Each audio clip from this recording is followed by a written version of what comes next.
Hey everybody, welcome back. So you can't tell it from this angle, but this is actually not the wagon I've been showing. This is my sedan. And let me tell you what's going on. Obviously I haven't posted anything about the wagon recently because I've been sidetracked. The sedan is my daily driver.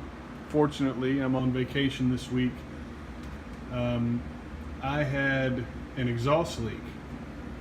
My the front flex pipe down there that goes out of the back of the turbo and back to the rest of the exhaust had a pretty good leak in it, and it was coming through up into my cab. Like I would smell it when I was driving, and so I thought, I'll take care of this on my vacation week. And then I thought, well, if I'm going to get in there and be doing some stuff, I might as well do some other things. So the list of things I'm doing, you can see I've pulled off the breather housing, which is up on that shelf. You probably can't tell. That's sort of my parts shelf. I've been labeling everything and cleaning it and putting it over there. Pulled off the breather housing, pulled off the turbo because I'm going to overhaul the turbo. You can see I pulled off both manifolds, and I've stuffed just lint-free rags in there carefully to try to block anything else from getting inside those ports.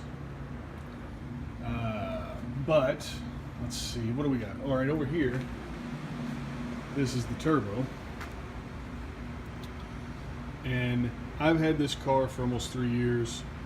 Never once have I heard this turbo spool, and I didn't, I guess maybe I'm just kind of stupid.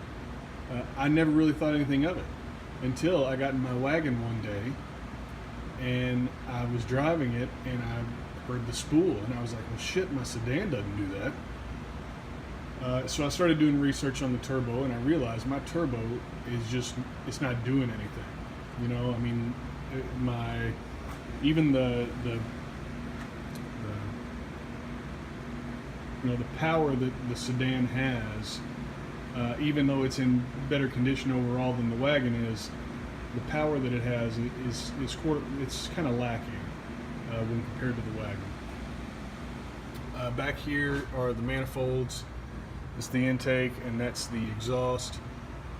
I've ordered an EGR delete kit, which probably well overdue. I can't really show you, but inside that intake manifold, it is just completely nasty because the EGR, I assume you guys probably know how an EGR works. It basically takes spent fuel and carbon and air from the exhaust and recirculates it back through the intake. So I've got all kinds of carbon buildup on those manifolds. So what I'm going to do is I'm going to take and clean those manifolds out really well. I'm going to do an EGR delete, rebuilding the turbo, which obviously I had no idea how to do on my own, but I went on Mercedes Source and I bought the kit that comes with the instructions. And I will say this, Kent over at Mercedes Source has always, here's the new exhaust pipe I'm going to put in. Kent at Mercedes Source, I don't really have any complaints about his services and his products over there. Like I've said before, I bought the valve adjusting wrenches from him. I thought they worked well. I've purchased many things from him, and I've learned a lot from him. The instructions that came with this turbo kit, I think that they were not as clear as they could have been. And I say that because there were two different versions of instructions inside of that kit. And one was if you were going to leave the turbo housing mounted in here and just pull the turbo out, or the turbo shaft and all the inside parts. If you were going to pull that out, that was one set of instructions to tell you how to do that.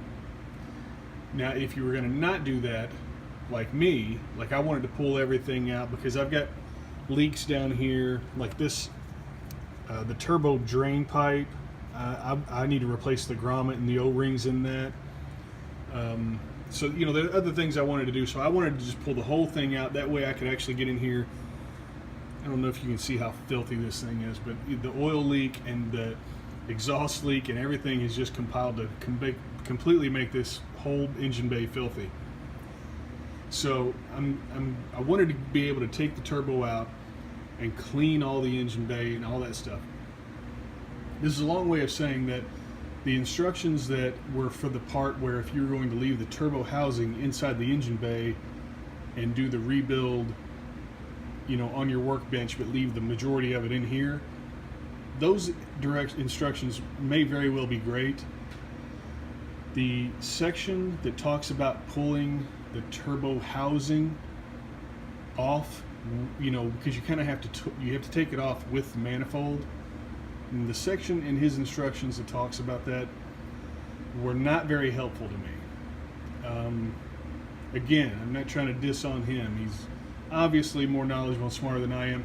I just don't know if he took enough time to dumb down the instructions enough for somebody like me who obviously needs help with things like this, you know. So that's my only thing I'll say about that. This is I knew that this was going to take a lot of time. You know, the turbo rebuild on its own is estimated to be 6 to 8 hours, and that's if you know what you're doing, which I don't.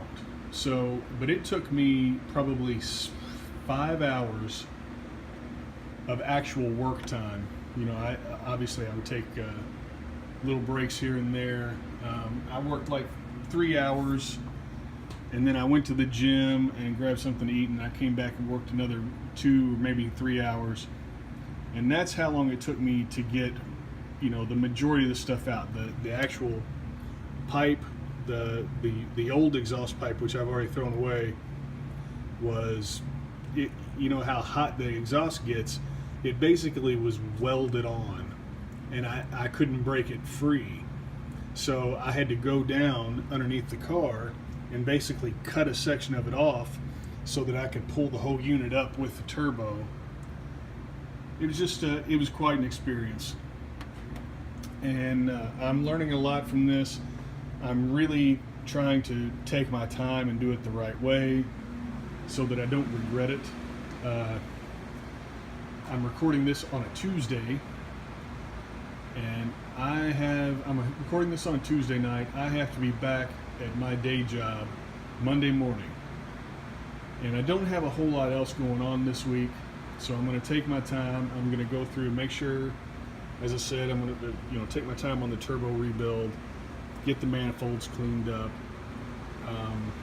even things like this heat shield, which goes in sort of in between the exhaust and the battery up in the engine bay.